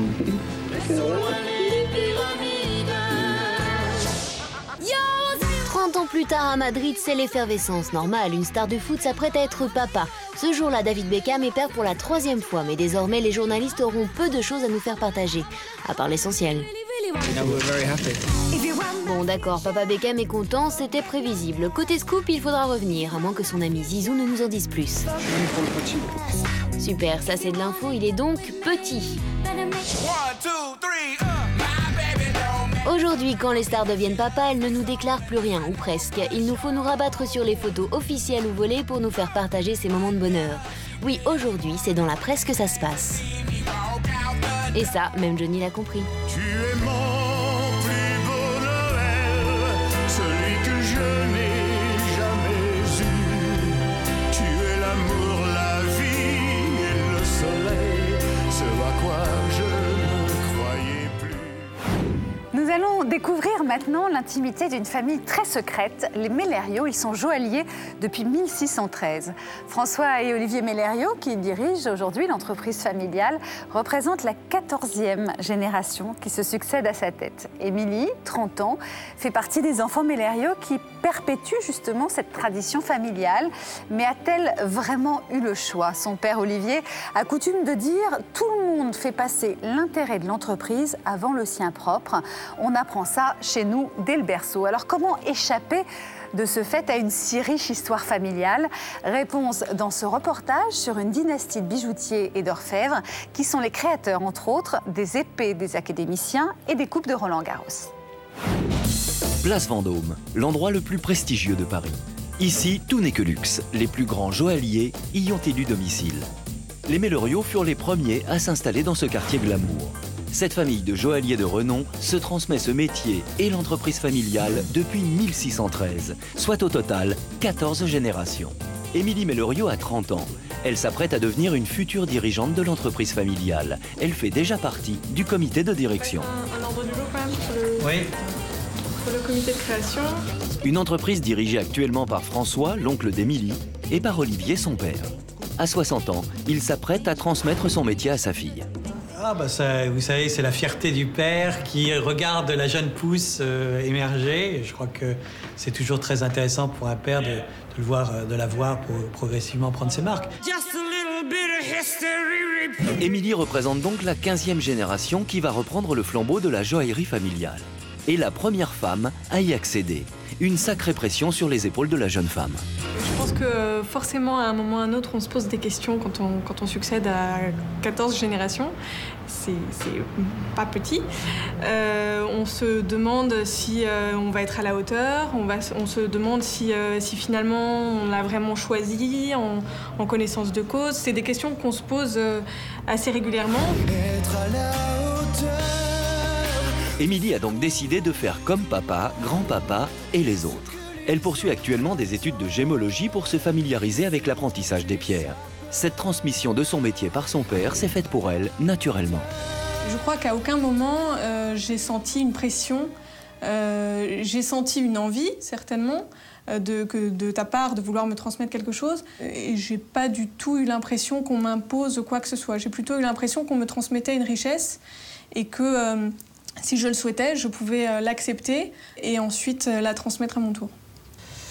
Bon, c'est vrai que c'est un magnifique... c'est un cadeau de fête de père. Et voilà, bonne fête, papa. François est le frère d'Olivier, l'oncle d'Émilie. Il dirige l'entreprise depuis 38 ans.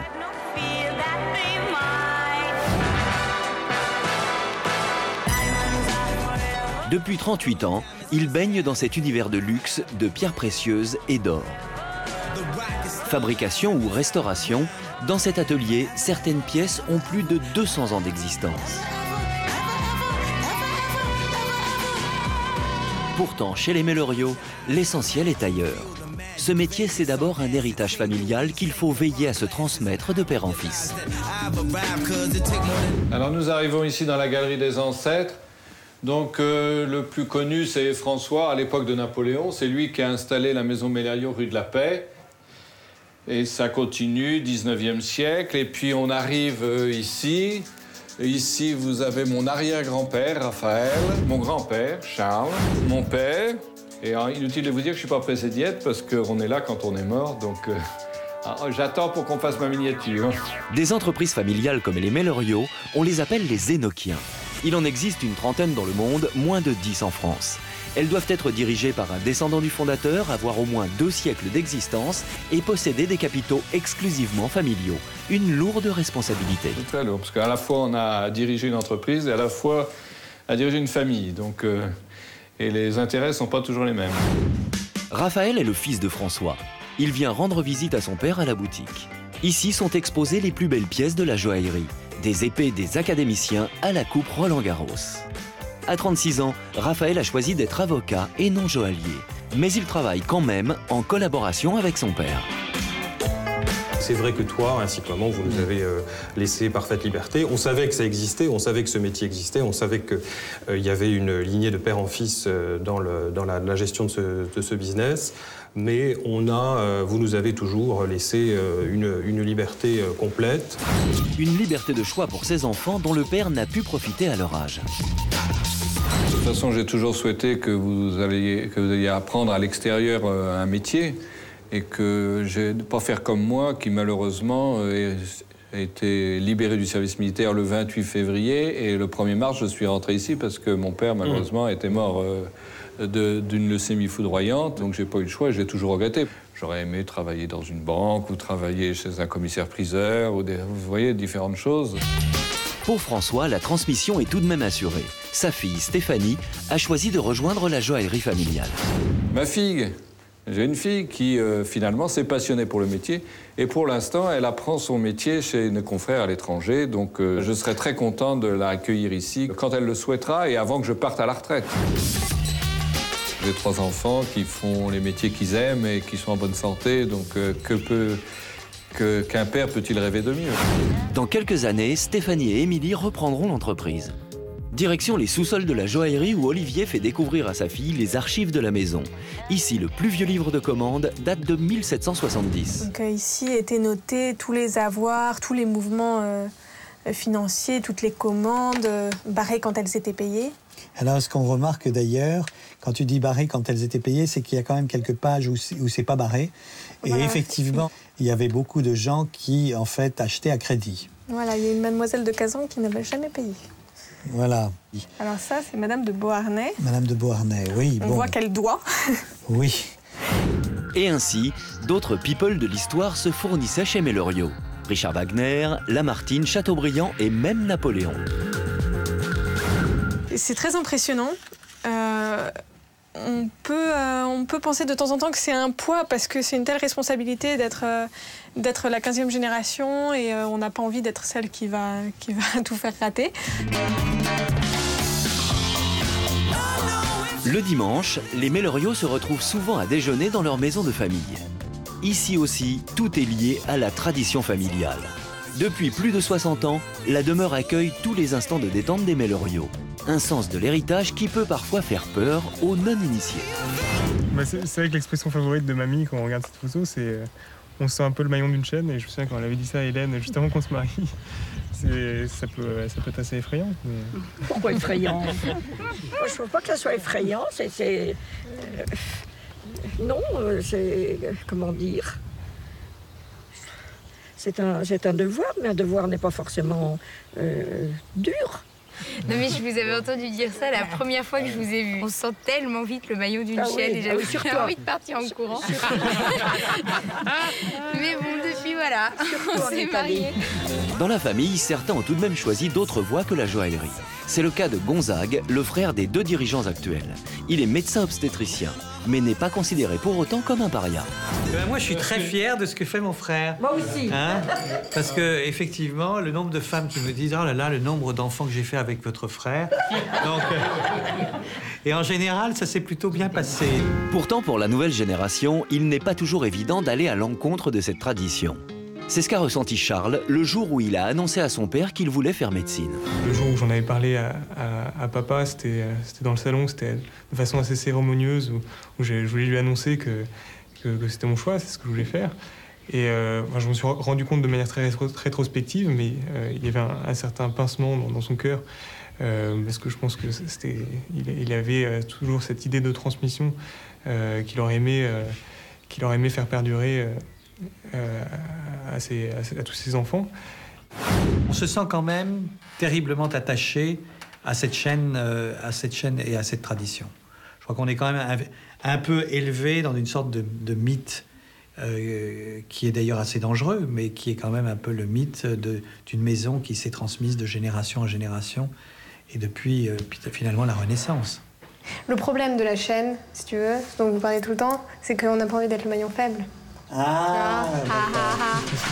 Clémence est toujours étudiante. Pour elle, la question de la transmission ne se pose donc pas encore. Elle est peut-être la seule à ne pas voir en son père un des dirigeants de la joaillerie familiale, mais juste un père comme les autres. C'est un peu un idéal, alors bien sûr, ça fait un peu mon papa, tout ça, mais il a ses défauts aussi, c'est sûr et tout, mais moi j'admire énormément mon père et il arrive à donner un amour et une attention qui sont au-delà des mots. Être père chez les Melleriot, un équilibre pas toujours facile à trouver entre la charge familiale du présent et 400 ans de tradition passée. Avec 200 films à son actif, c'est un monument du cinéma français. Il a accompagné nos vies, il nous a fait rire avec la série des gendarmes, il nous a émus aux larmes, il a même obtenu un César d'ailleurs avec Le juge et l'assassin. C'est Michel Galabru et Michel Galabru aujourd'hui a réussi la carrière dont il rêvait. Cependant, il n'a jamais obtenu ni l'aide, ni le soutien, ni même les encouragements de son père. Celui-ci, qui était un brillant ingénieur des ponts et chaussées, n'admettait pas d'avoir un fils qu'il qualifiait de médiocre et qui se lance dans un métier aussi hasardeux que celui-là. Il est même allé jusqu'à lui couper les vivres en signe de protestation. Alors cela explique sans doute que Michel ait adopté un tout autre comportement avec ses 3 enfants. En tant que papa comédien, il se définit lui-même comme une grosse poule qui laisse picorer les graines à ses petits poussins. Et 2 de ses petits poussins, Jean, 43 ans, et Emmanuel, 30 ans, sont devenus auteurs et comédiens. Le théâtre, chez les Galabru, c'est une belle affaire de famille. Emmanuelle, c'est la petite dernière de Michel Galabru. Elle est née de son 2e mariage il y a 30 ans. Bien entendu, elle est comédienne et cette passion lui est venue très tôt. À 12 ans, elle donnait déjà la réplique à son père. La famille Galabru, c'est 3 enfants. 2 fils d'un premier mariage, Jean, aujourd'hui âgé de 46 ans, comédien lui aussi, et Philippe, 36 ans. 3 enfants dont 2 comédiens, Michel Galabru a su transmettre sa passion à ses enfants et comme rien n'est trop beau pour eux, il a même eu à leur égard une attention hors du commun. Il a offert à ses enfants, ses 2 fils, le théâtre des 10 heures et moi le théâtre Galabru. Un théâtre à son nom, le plus beau cadeau qu'il pouvait faire à sa fille. C'est un très très beau cadeau dans le sens où en fait il a offert son rêve. C'était son rêve, donc c'est un cadeau tout plein d'amour, quoi. Qu'est-ce qu'on peut offrir de plus à ses enfants que son propre rêve? Mais pour Michel Galabru, il ne s'agit pas seulement d'offrir un rêve. Car contrairement aux apparences, Galabru le comique se révèle être un père angoissé pour ses enfants. L'inquiétude, c'est qu'ils sont comédiens et que c'est la précarité. Si jamais il y a un pépin, elle a ça. Je suis sûr que ma fille, en somme, ne sera pas à la rue. Les murs sont à elle. Elle peut même vivre ici, vous voyez ce que je veux dire? Ce théâtre est devenu pour Emmanuelle le lieu privilégié où elle retrouve ses proches. Bonjour. Oh, t'es là, toi? Son père, bien sûr, mais aussi sa mère et son parrain, un ami de Michel Galabru depuis 50 ans. Hein? Est-ce que tu es satisfaite de ta maman, de ton papa et de ton parrain?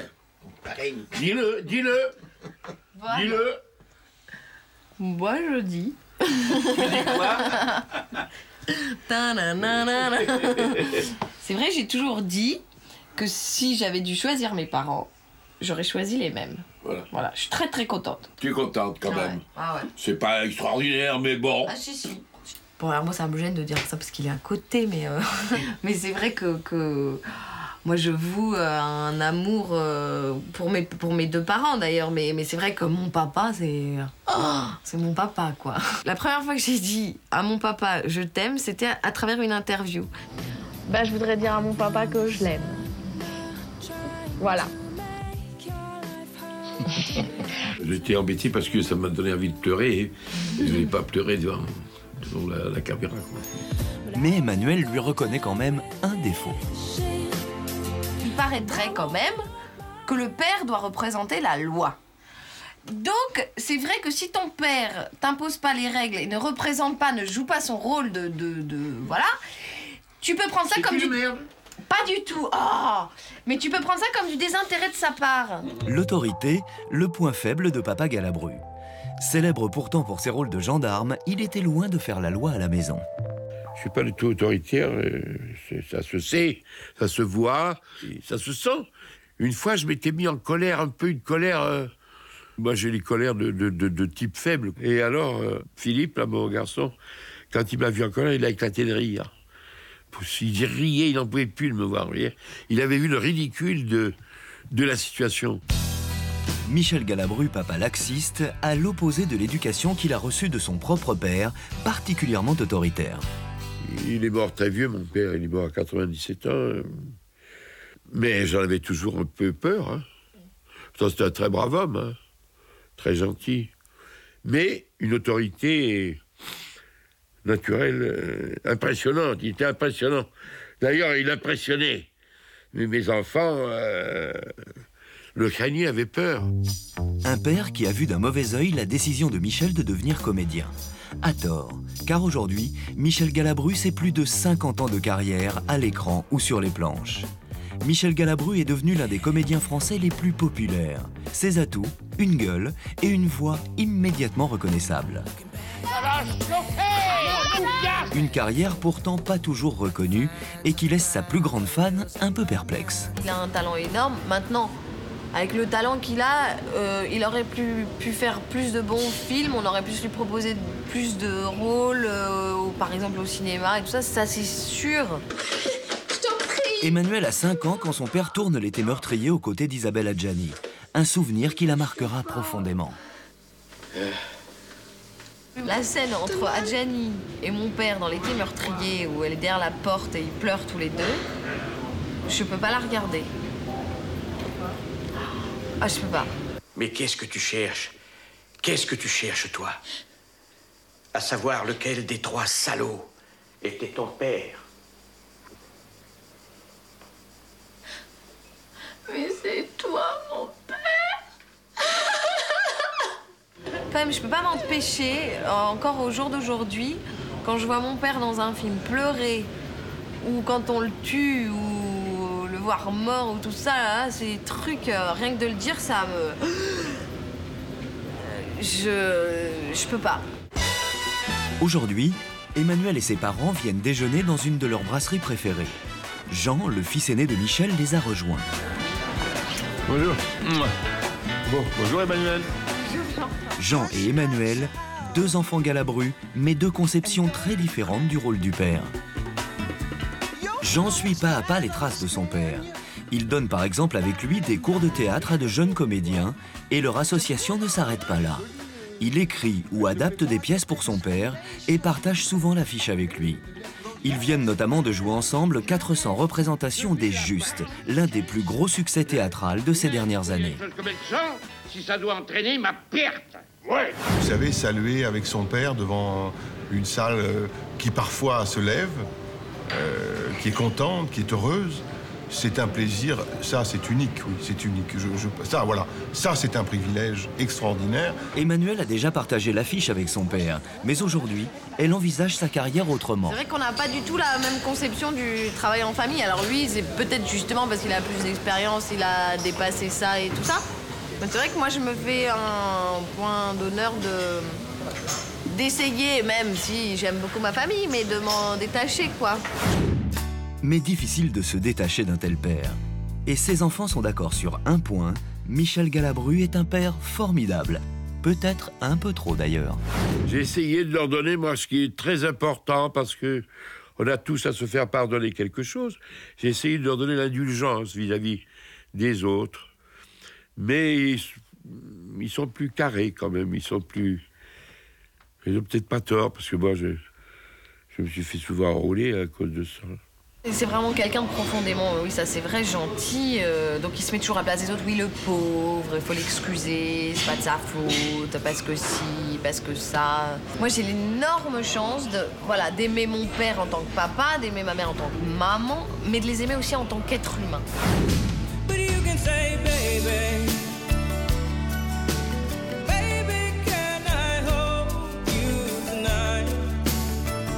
Alors papa, je sais que t'aimes pas que je t'appelle comme ça, mais tant pis pour moi, c'est comme ça. Donc bonne fête mon papounet d'amour, que j'aime, d'amour.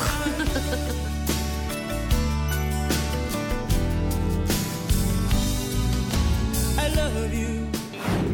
Emmanuelle et Jean ont visiblement décidé de vivre de manière très différente leur rapport à Michel Galabru.